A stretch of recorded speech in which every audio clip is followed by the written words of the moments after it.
Olá, seja bem-vindo a um novo episódio do Claro Como Água, o podcast da iniciativa Vimeiro Explica, em parceria com a Rádio Observador. Eu sou a Maria João Simões e hoje vou conversar com a professora Conceição Calhau, nutricionista, professora catedrática na Nova Medical School e autora do livro Deixemos de Tretas. Vamos falar sobre a importância da qualidade da água na saúde. Bem-vinda, professora. Muito obrigada por ter aceitado uma vez mais o nosso convite e, claro, muitos parabéns pelo sucesso do seu livro. Muito obrigada. Professora, na temporada anterior disse que em Portugal se bebe muito pouca água, que o Inquérito Alimentar Nacional indica que bebemos em média 800 mililitros de água por dia, sendo que as crianças bebem tão somente cerca de 400, e que é importante manter-nos hidratados, que é fundamental para o bom funcionamento dos órgãos, inclusivamente do cérebro, e também para o anti-envelhecimento, e ainda que devemos ser exigentes com a qualidade da água. E por isso gostava de começar por aí. A qualidade da água, a sua riqueza em minerais, interfere na hidratação? Quanto mais mineralizada for a água, maior a sua capacidade de hidratação, ou pelo contrário, quanto menos mineralizada for, maior a absorção da água e a sua capacidade de retenção no nosso organismo? Acho que aqui uma questão importante é colocar a água, como ela está em termos de imagem na roda dos alimentos no centro, é colocar a água, a hidratação no centro da discussão e entendemos como um alimento. O que significa que se é um alimento, nós também temos diferentes tipos de água. A água não é H2O, isso quimicamente é o que nós chamamos de água, mas aquilo que bebemos é, de facto, tem uma complexidade química bastante maior. E, portanto, na realidade, muitas vezes normalizamos água como uma coisa qualquer e não é.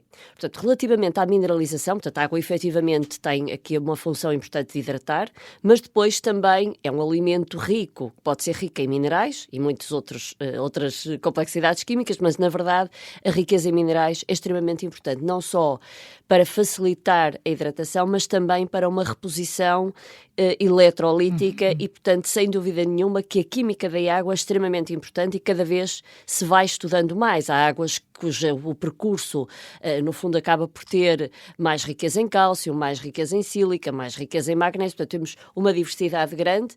Nós costumamos até, de uma forma mais vulgar atualmente, quase que também reduzir a água a 3 patamares, a água da torneira, a água engarrafada e depois uma água alcalina. E, na verdade, o pH da água é resultado também desta riqueza em minerais. E depois pode ser interessante a riqueza em minerais, não tanto o pH, porque se tivermos uma água com gás, ela pode ser muito rica em minerais e não ter o pH alcalino. Exatamente. E, professora, o equilíbrio e a diversidade de minerais também é importante por comparação com águas com elevada mineralização, mas com concentração num só mineral. É muito importante a parte da mineralização, porque como eu estava a explicar, a riqueza em minerais pode ser muito diferente. Portanto, podemos ter águas mais ricas em cálcio, em magnésio, e, por exemplo, até temos alguns exemplos de águas que tipicamente são ricas em sódio e que muitas vezes, até de um preconceito de estarem muito associadas à hipertensão arterial, mas muitas vezes a fórmula de aparecer o sódio não é cloreto de sódio, mas é bicarbonato de sódio. Portanto, até o próprio mineral, o próprio sódio, também é diferente daquilo que é a sua relação depois com a pressão arterial. Aliás, nós fizemos há vários anos atrás uma publicação científica que fizemos um ensaio clínico relativamente a fazer essa prova.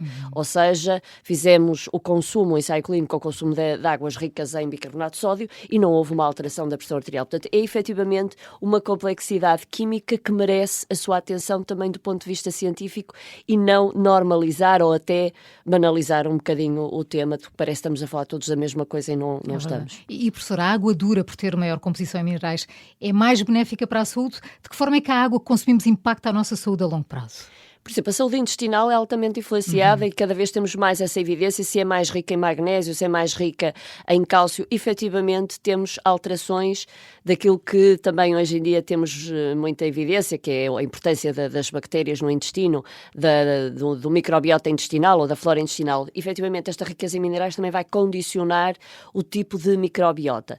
Na verdade, nós temos um ensaio clínico que ainda não está divulgado, ainda não estão divulgados os resultados, com uma água rica em minerais, e já agora com gás, mas gás natural, e essa água levou, por comparação com uma água menos rica em minerais e sem gás, levou a uma alteração muito interessante do ponto de vista do microbiota intestinal.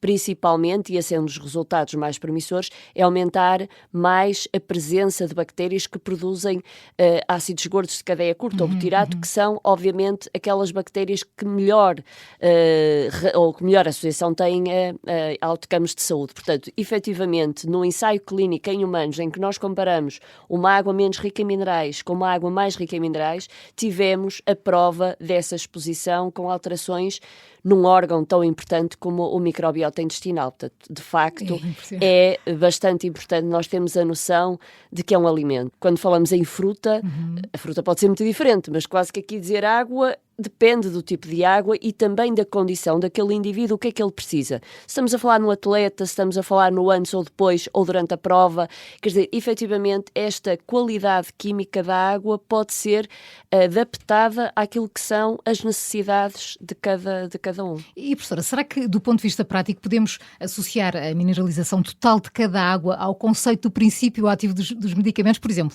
se um paracetamol de 1000 miligramas tem mais princípio ativo do que um de 100 miligramas, não podemos associar da mesma forma a mineralização total ao princípio ativo da água?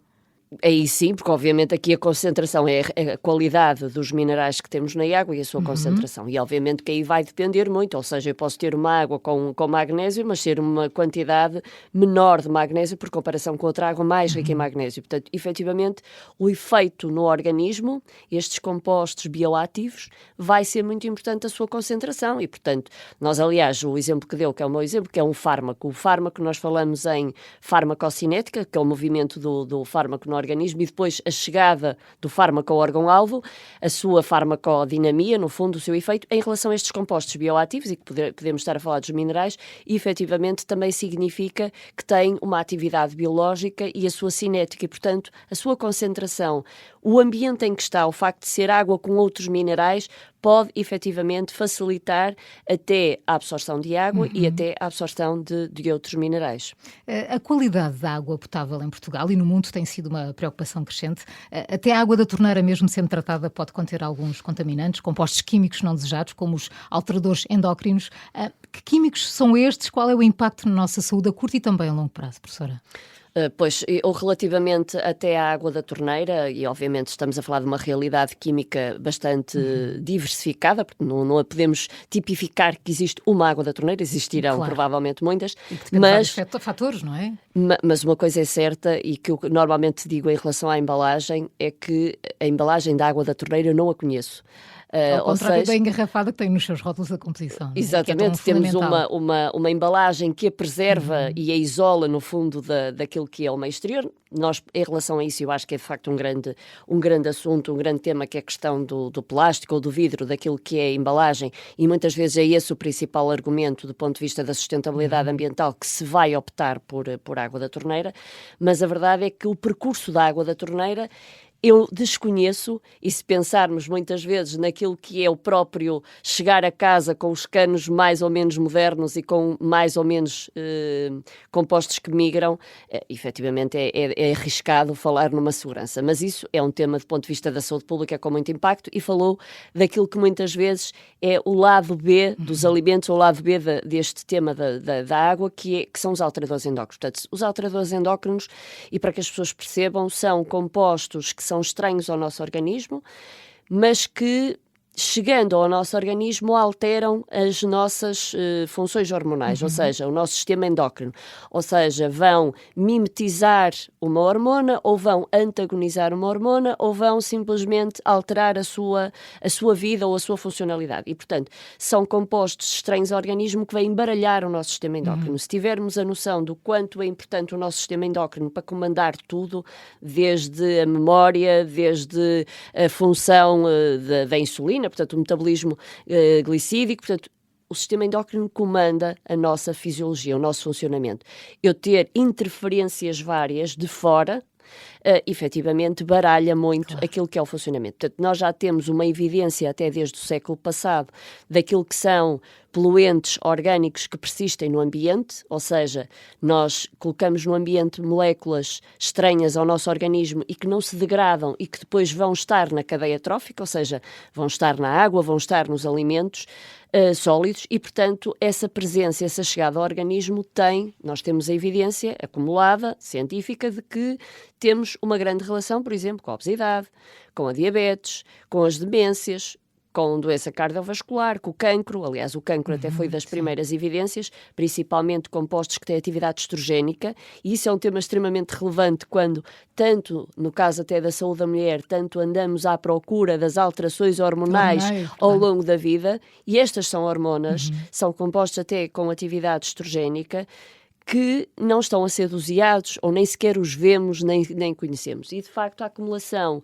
no meio ambiente e depois a chegada ao organismo humano e a sua acumulação vem estando relacionado com várias doenças, e a primeira evidência, como eu dizia, do século passado vem exatamente com cancros estrogeno-dependentes e, portanto, facilmente se percebe que a exposição leva a esta relação.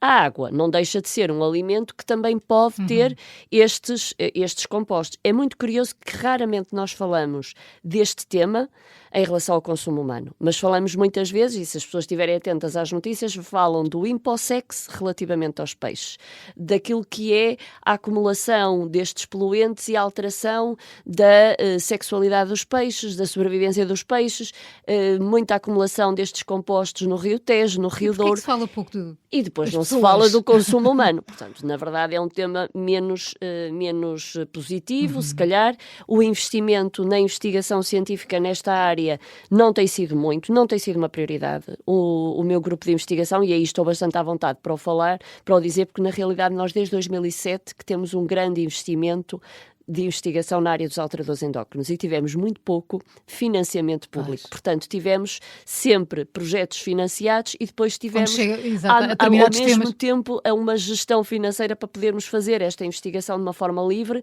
e que temos tido muita evidência, quer a nível nacional, do meu grupo, quer a nível internacional, de que estes compostos, de facto, podem estar em muitos alimentos e também na água. A professora Conceição Calhau acredita que as políticas públicas relacionadas com o abastecimento e o tratamento da água têm sido suficientes para garantir a qualidade da água consumida pela população? Ou seja, na sua opinião, que mudanças seriam necessárias? Para já entender este tema daquilo que são os químicos que estão acumulados e que são lipossolúveis e que, portanto, no fundo tem este perigo de alteradores endócrinos, eu acho que tem que haver claramente e de uma forma bem transparente uma avaliação da qualidade das águas neste sentido. Portanto, nós temos, obviamente, segurança, há bocadinho falava em água potável, estamos num conceito diferente, portanto, a segurança microbiológica poderá estar assegurada, temos, obviamente, também uma monitorização de alguns químicos na água, nas águas na água da torneira, mas há aqui um outro mundo que esse não está legislado e que não é obrigatório pesquisar. E, portanto, nós na investigação científica temos esses dados, mas, na verdade, não há essa obrigatoriedade. Portanto, nós sabemos que a nível internacional já está constituída uma task force para que nos diferentes países, sobretudo na Europa, que se possa fazer uma monitorização séria e que se possa fazer um investimento maior em tratamento destas águas. Se pensarmos, por exemplo, e para as pessoas terem uma noção clara de que alteradores endócrinos é que podem estar, por exemplo, na água, temos um grande consumo de anticoncepcionais orais que têm atividade estrogénica, portanto, em que estamos a urinar diariamente aquilo que são os metabolitos destas hormonas.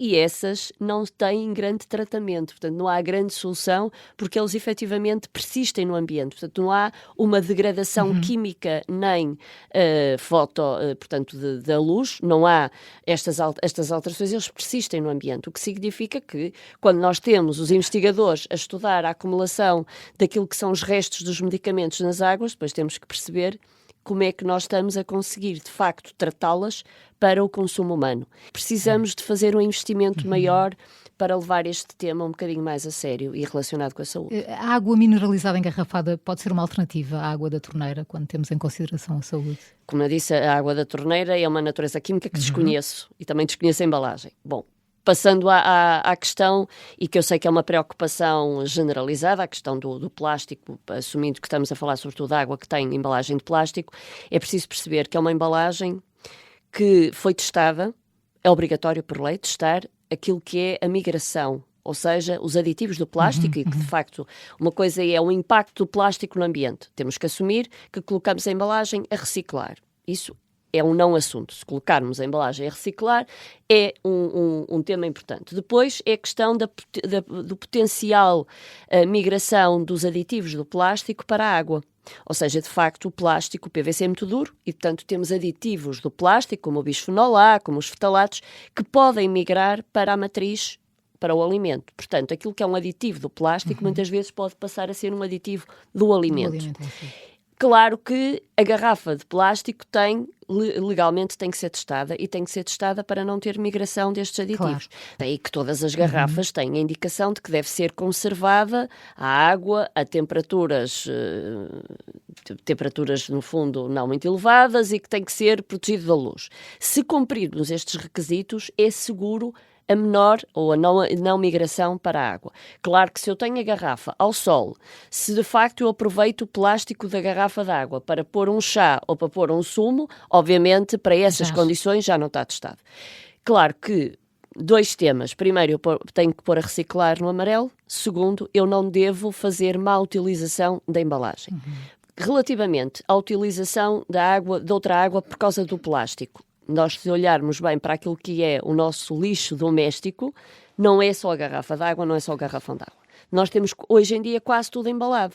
E, portanto, obviamente, que se eu tiver uma gestão de tudo isso, que eu compro a granel e não compro embalado, provavelmente, se calhar, ou seja, às vezes é assim um bocadinho tonto eu estar a pensar só, a focar-me na água, a culpar a água e as embalagens da água, quando depois tudo o resto vem embalado e eu quero que venha embalado.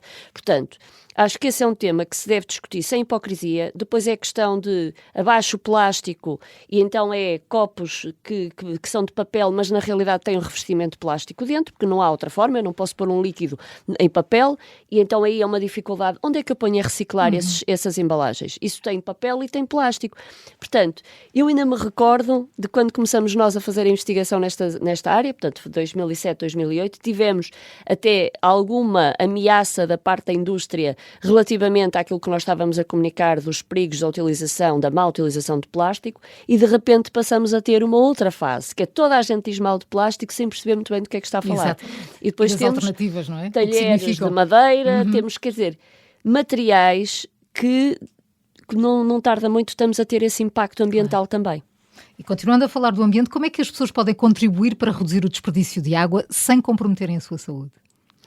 Bom, voltando à questão e que nós não nos podemos isolar, estamos a falar da água e claro que se pensarmos no plástico da água é um problema de sustentabilidade mesmo que se ponha a reciclar, mas eu não posso deixar de... Estou focada neste tema, então eu vou focar-me. Como é que eu compro a carne, o queijo, a fruta? Eu não posso deixar de separar os temas, porque senão estamos só a culpar a água. E, portanto, e voltando ao tema, é um alimento, eu devo olhar para o rótulo e conhecer a sua natureza. Conhecer o seu percurso, a sua natureza química e, obviamente, já agora a qualidade da própria embalagem, porque há plástico e plástico. Mas, em regra, a obrigação, por lei, todos são testados em relação à migração. Já agora, e porque estamos a terminar, a professora não resiste a perguntar-lhe quais são os mitos mais comuns sobre a água e a hidratação que gostaria de realçar com base no profundo conhecimento científico que tem. Bem, a questão é uma prioridade a hidratação, isso até começamos exatamente esta conversa dessa forma, nós consumimos em Portugal pouca água e quando as pessoas têm uma ideia, se calhar até já de pequeninos a dizer que 70% somos água, bem, para já, depende daquilo que é a composição corporal. Se eu tiver mais tecido adiposo, tenho menos água. Portanto, como eu costumo dizer, a massa muscular é mais rica em água, e, portanto, para eu ter 70% de água, efetivamente, eu tenho que ter mais massa muscular, menos tecido adiposo e tenho que beber água. Portanto, a água é muito importante e há outro mito, que é não bebo água às refeições. Quer dizer, isso é seco. Eu até acho que aquilo que está na base é as pessoas entenderem, pelo menos as justificações que eu vou ouvindo, é de que dilui as enzimas digestivas. Mas as enzimas digestivas precisam exatamente do meio aquoso para atuarem. E, portanto, não está demonstrado existir nenhuma interferência e aquilo que sabemos é que é muito importante a hidratação e, portanto, bebam. Claro que se eu beber uma coisa gelada e com gás, pode atrasar o esvaziamento gástrico e no caso das pessoas que têm refluxo, de facto à noite devem evitar, pelo menos beber muito próximo de se deitarem, mas de facto a prioridade é a hidratação. Professora Conceição Calhau, muito obrigada por ter estado connosco no Claro Como Água. Foi um gosto conversar consigo. Muito obrigada. Muito obrigada. terminamos com a nossa curiosidade. Sabia que para fazer um par de calças de ganga, apenas um par, são necessários aproximadamente 10 mil litros de água? Também por isso importa sermos conscientes não só sobre o consumismo exacerbado de vestuário, como o uso adequado e controlado da água. Eu sou a Maria João Simões, regresso daqui a 15 dias para mais um Claro Como Água da iniciativa Vimeiro Explica. Os episódios estão todos disponíveis em podcast, nas várias plataformas digitais e, claro, no site do Observador. Não se esqueça, beba água todos os dias, de preferência mineral, a sua saúde agradece.